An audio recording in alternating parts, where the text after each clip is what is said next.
What's going on, guys? Welcome back to another episode of TECspertZ. I'm here with the crew again. My name is Nick Green, the News and Sports Director for WZMB. I'm Cannon Gates, the Station Manager for WZMB. And I'm Tremont McGlone. I'm the Sports Editor for the East Carolinian. And we are back after winning another football game. Well, winning another one. We are back winning our home opener.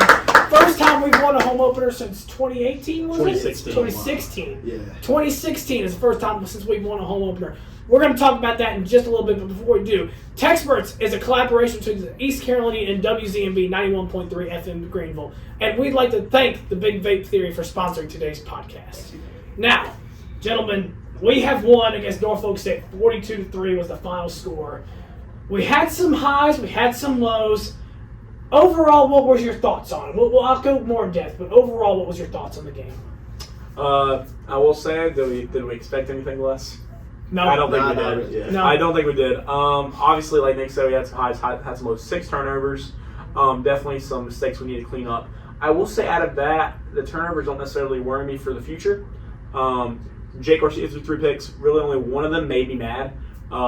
Nick and me have argued about it, but the first drive pick really made me mad. That one made me mad. It was like a simple slant over the middle, and he just threw it right at the guy. That one made me mad. But the other two, Case Kelly slipped. Threw it up. Probably shouldn't have thrown it there anyways, but he did slip, so he couldn't even really contest for the ball. And then the third one was just a one-on-one ball.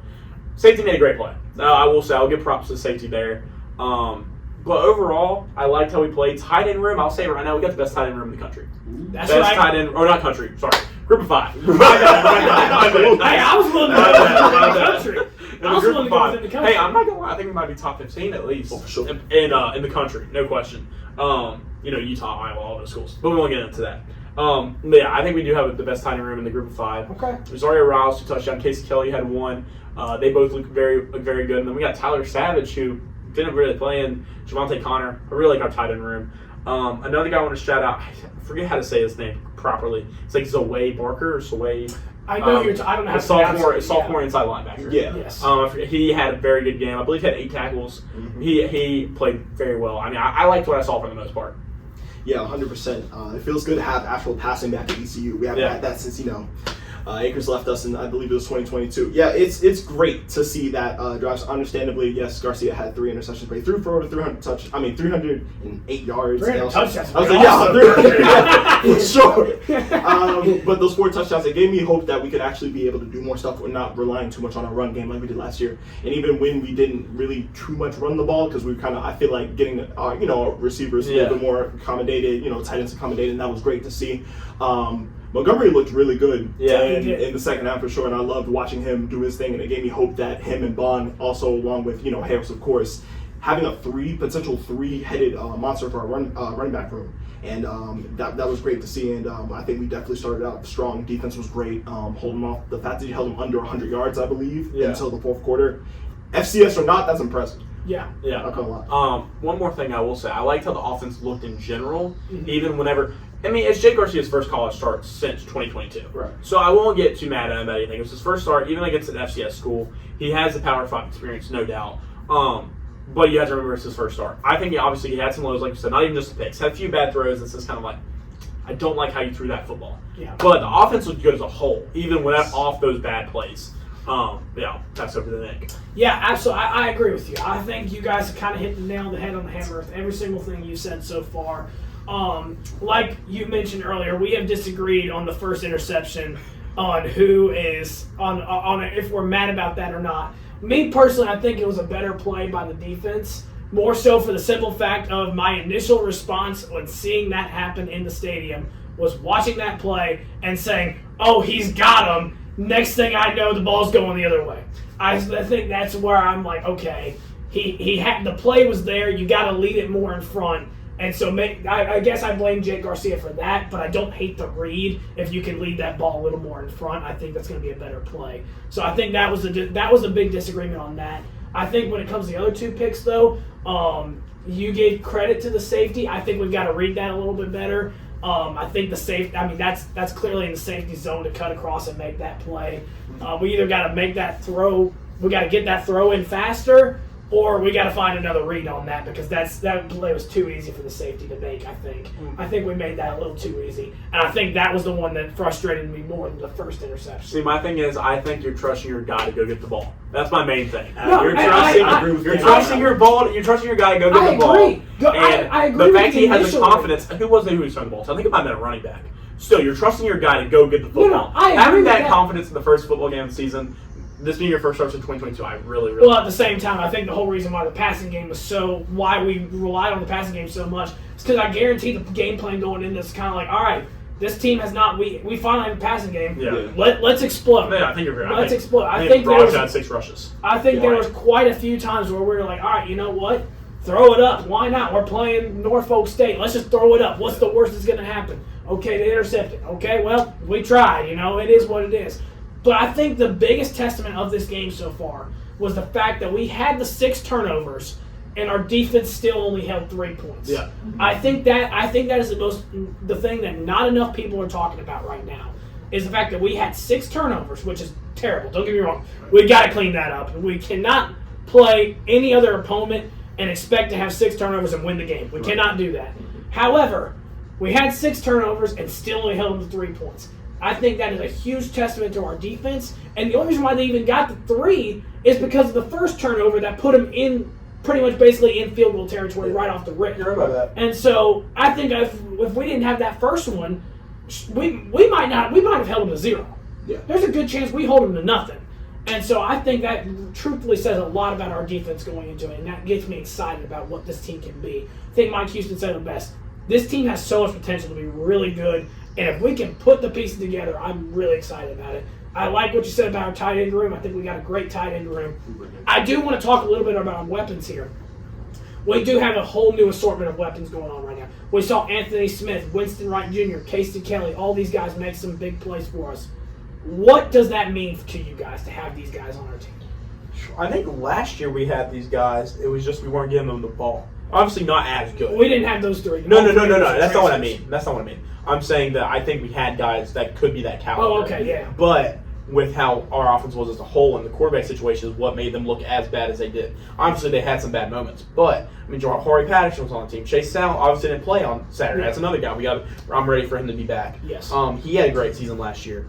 Shane Calhoun, great tight end, transferred obviously, but he had the caliber to be really good. So obviously, I think I'm very, very happy with these guys, but I do think we had the caliber of those guys last year. I do think this year, obviously, it's better. Don't get me wrong. Anthony Smith, Winston Wright Jr., Casey Kelly, those 3 you mentioned. Lennon Montgomery, running back, led the team in rushing yards. All 4 of those guys really good. Javante Connor, maybe if we see him some this year. I know he's young, so I feel like we probably won't see him too much. Save him up a little bit. But yeah, I'm very, very happy with what I saw of the offense.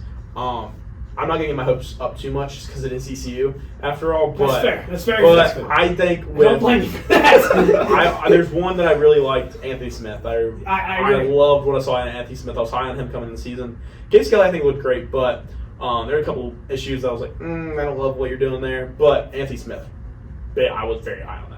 Yeah, thanks, State. We appreciate you for Anthony Smith right there. The one Appreciate time you. I'm appreciated for NC State. Exactly. They did it to us on baseball. We do it to them in football. That's right. You know what I'm saying? That's right. So, yeah, Anthony Smith, he looked like a baller. That dude was out there looking like he said. I believed in his press conference when he was starting. He was a little nervous at first, and he kind of settled in. He settled in great. He did. And I love the chemistry that I know that there were some things that Kelly could have cleaned up as well. But I like the chemistry that him and Garcia showed early. Yes. They're very reliable in sorts. It feels good to actually be able to feel like we have multiple, weapons in different places, because I feel like if the plan going forward is to run that type of quick tempo offense every once in a while in drives, you have to have playmakers. Yeah, absolutely. And I don't think we could have done that even with the talent we had Sewell last year and Johnson. But I don't think the way that our quarterback room was last year, we wouldn't have been able to, be as effective as we were last Saturday. Another guy. That was actually something I was going to bring up too. Was the fast tempo offense? What do you guys think about the fast tempo offense? I loved it. I did too. I love to hurry up. Another thing I want to mention that we didn't even talk about is Russ. Don't think he transferred in, if I'm not mistaken. We haven't really talked about him all offseason, anything like that. Brock Spalding. Yeah. So random that I saw him out there. He's out wide. I think it was because Chase Sal was injured. But like number 33, I thought he was a running back at first. Yeah, I'm I like, wait, did that too. guy's not a running back. Had like 3 catches on like first 2 yards. No, he looked played good. pretty solid too. And you could tell he was hustling because you could tell he was good with the up tempo. I think that was key that you could see all the receivers, and they were already set for the up tempo. They were ready for the hurry up. Obviously, they've probably been ready since June, because they were like, I want to play football. I want to go quick like that. I want to do all those type of things. So I was very excited to see that. But just a guy that we haven't really talked about all offseason. He had a good game on Saturday. Absolutely. Yeah. I will say, I hope we can keep this fast tempo offense going, because I think that can be really dangerous going on. If we can, I think we can really rattle some defenses with that fast tempo offense. I have not seen ECU run a fast tempo offense ever. I've never seen it. So the fact that we were able to bring that, I think that's more of a JDB thing that he brought in here. But like, I think that is just the fact that we brought that in, and we executed fairly well. There were some throws I was like, okay, we can't do that. But like, I think for the most part, we executed that pretty well. And from what Mike Houston was saying, I think he wants to kind of keep that fast tempo offense going. I think he wants to build on that, which gets me really excited, to be honest with you guys. I don't know what your thoughts are on it specifically. But yeah, I loved it. But yeah, no, I mean, I loved it all. I loved up tempo. I love him saying that, because I'm like, I want us to keep doing that. So I'm excited to see it again on Saturday. Mm-hmm. Yeah, you want to talk about fast tempo, you know what I mean, in games maybe last year that we could have used it.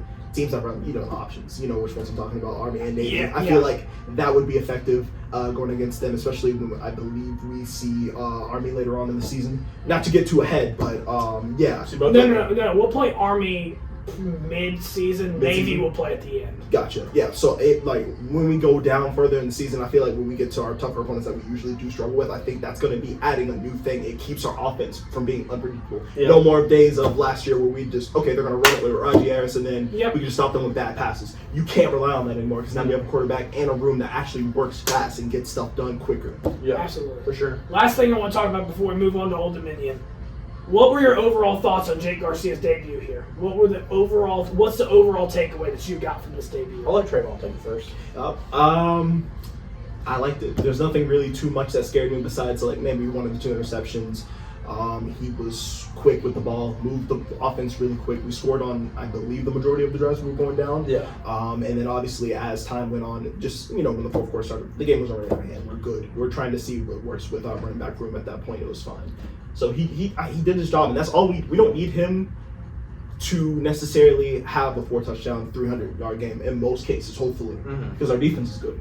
So, but just being able to finish off drives, that's important, and he checked off that list for us, and that was big. So yeah, I was impressed. Yeah, no, I'll give you a scale 1 to 10. I would say I was probably about a 7.5. Okay. Happy with Jake Garcia's debut.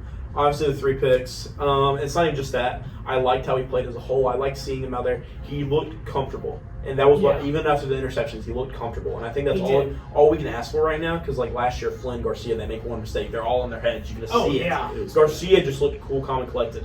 Really liked seeing that. I mean, obviously, it's like he's an older guy. He's had a couple of those Power 5 stops. He has experience.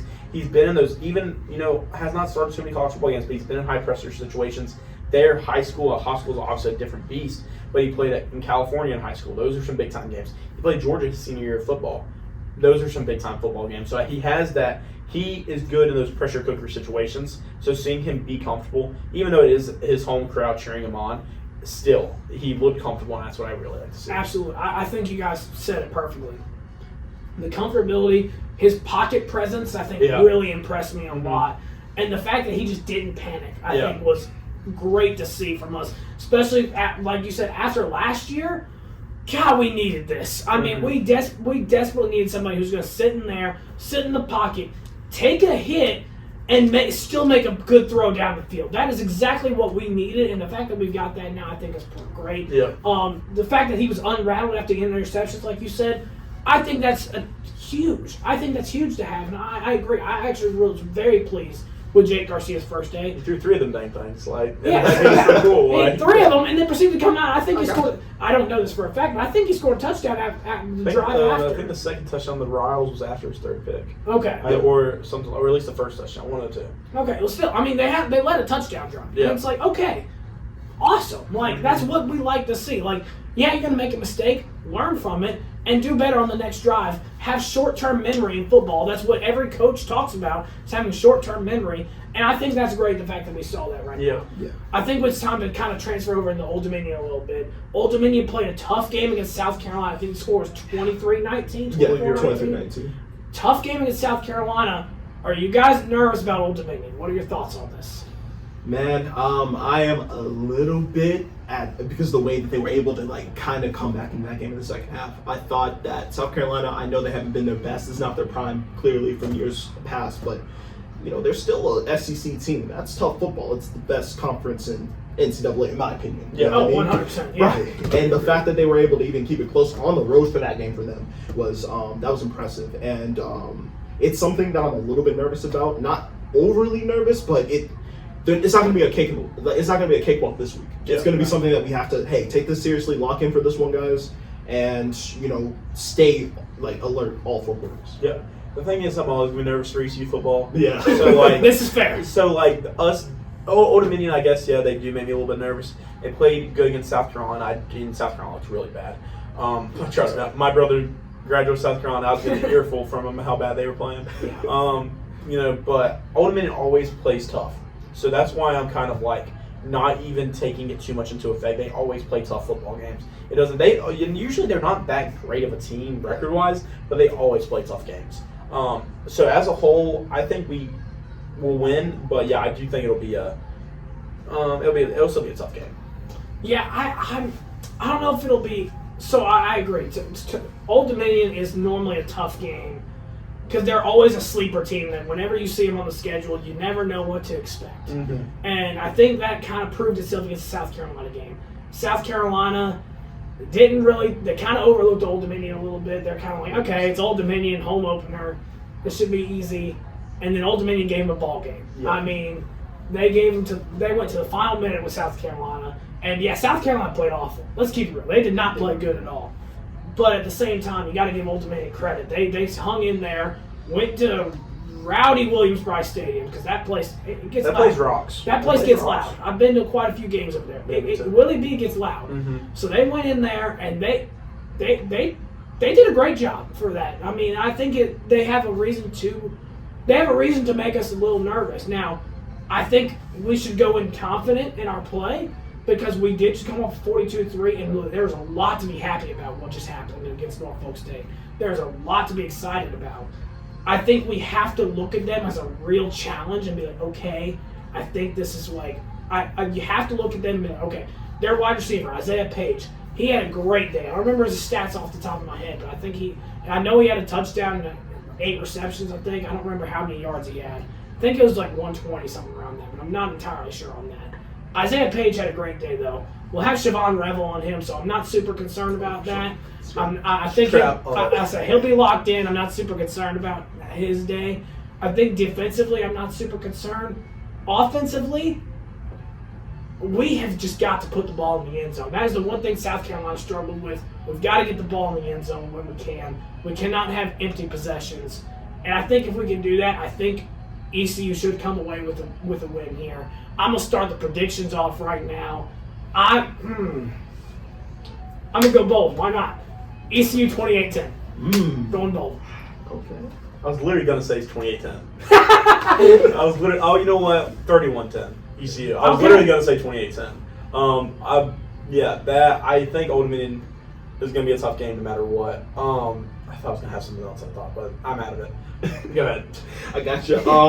I think it's going to be a little bit closer in terms of us scoring. I think we'll regress a little bit, but it's still effective on us. We win this game 24, I believe, to 17. Really kind of close, but we kind of pull it through. I would like to see the run game get a little bit more involved this week because it won't be as easy to pass on Old Dominion as it was against Norfolk State. Absolutely. And once we establish the run game along with the pass game, we should be good, kind of. And then maybe as it comes down, it's a close 24-17. It's coming down the line. Old Dominion has a chance to tie it up. Kind of close, more like they score in garbage time, and it looks closer than it actually is. I love the 24-17 prediction. The main reason being, I want App State down in this. Oh yeah, for sure. I want it to be a close game in a way because I'm like, obviously not a close game where it's I'm sweating at the very end of the game.